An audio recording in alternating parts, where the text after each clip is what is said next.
کبیرہ گناہ ایک شخص سے ہوتا ہے، جیسے جھوٹ ہے یا کوئی کسی کو دھوکہ دیتا ہے یا مال بیچتے ہوئے، جو اخلاقی برائیاں ہیں اور انہیں کبیرہ گناہ کہا جاتا ہے، ان کا ازالہ کس طرح ہے؟ مطلب ایک انسان کے ساتھ دھوکہ کیا ہے اور وہ دنیا میں نہیں ہے، تو اب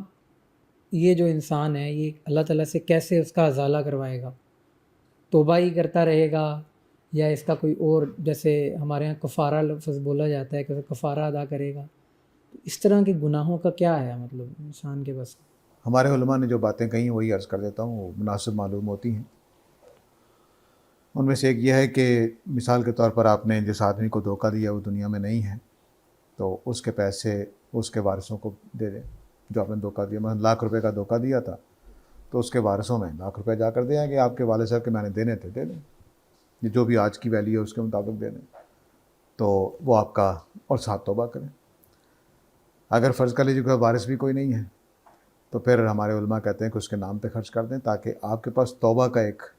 ثبوت موجود ہو کہ میں نے توبہ کی تھی اور اس کے نام پہ خرچ کر دیے تھے، کہ یا اللہ یہ میں نے اس کو دھوکہ دیا تھا، یہ اس کو قیامت والے دن اس کی نیکی کے طور پر دے دیجیے گا، ٹھیک ہے۔ تیسرا طریقہ یہ ہمارے علماء بتاتے ہیں کہ اگر آپ کے پاس خرچ کرنے کے بھی پیسے نہیں ہیں،